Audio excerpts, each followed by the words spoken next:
It's one of the reasons I just went full-time yogi, because all of my training was in engineering, and it was insufficient language to describe what I was experiencing. Breath becomes one of those single principles that Patanjali called eka tattva.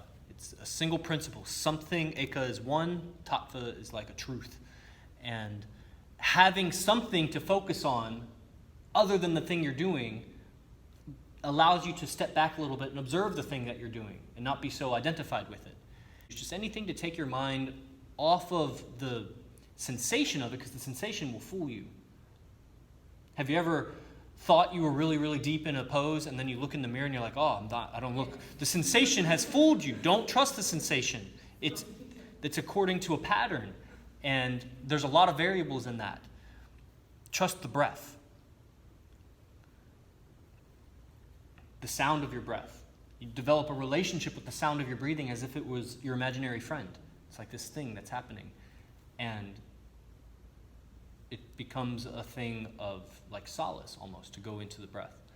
And it is something as simple as feel the friction of air as it passes over your throat, or feel the coolness as it passes over your tongue, or tension your phrenic nerve a little bit between your diaphragm and your lungs. And if you're in a pose that's easy for you, and you can push your belly out consciously, slowly, in a way that you start to feel that dome-shaped muscle under your ribcage start to flatten. And how you feel that is, one, you feel your organs compress, and two, you feel the nerve that's right above it start to pull, just like we were doing here, and we felt the nerve here, you can feel the nerve here.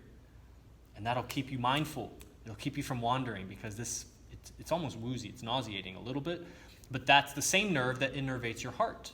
And when you put your attention on the nerve, your mind will naturally develop a coordination with it. And so when you coordinate with the part of your system that's controlling heartbeat, then you can start to slow heartbeat. And then that just has profound effects. Like, for example, in a hot yoga practice, so like a true hot yoga where it's like hell hot, I don't want to breathe too much, because that's going to make me burn up. I want to find a way to pay attention to the stream of air, pay attention to the part of my body that's creating the stream of air in a way that's not too intense or doesn't take too much focus. It's almost like yin.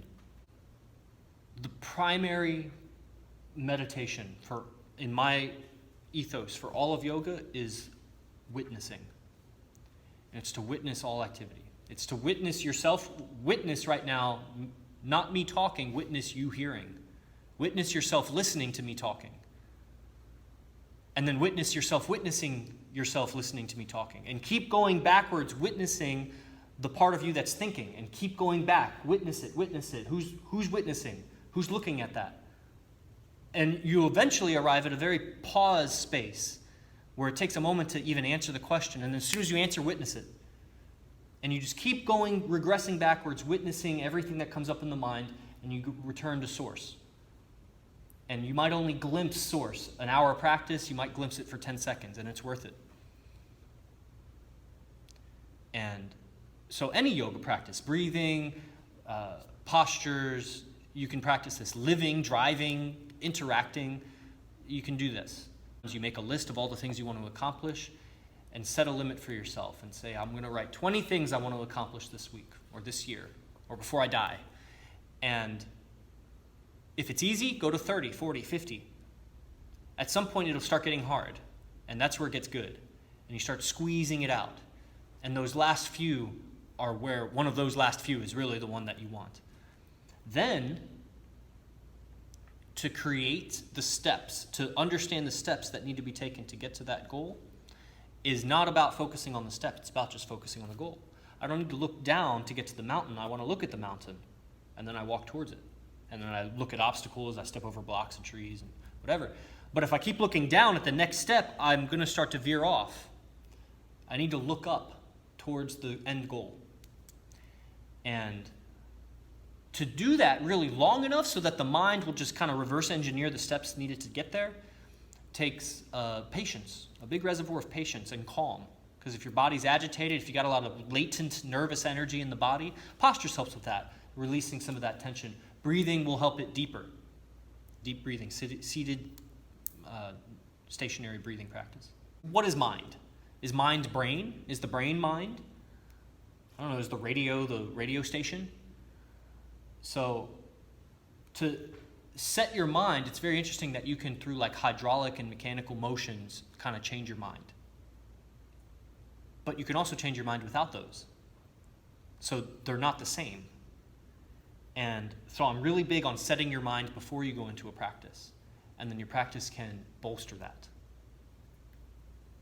That's why you shouldn't really practice yoga when you're angry. I mean, you can practice a different kind of yoga, but as far as postures, if you're angry or you're frustrated or you're really sad and you come to postures, try it. I'll bet some of you have, and it was potentially injurious. You overstretched, you pushed too hard, you tried too hard, and you weren't paying attention to the body's limits, and you did something that was too risky when you're angry or sad going to the yoga practice. So set your mind before you come to practice. And the simplest way is a really, really cold shower. That'll set your mind. You'll forget all your sorrows if you take an ice cold shower, and you'll feel alive. If nothing else, because it will shoot your body up with adrenaline. And it's hard to feel down about yourself when your adrenals are kicking in like that. There's always something to focus on. Because you definitely don't want to be doing the practice with nothing to focus on. That'll quickly become dry and mundane, and also injurious. There's always more.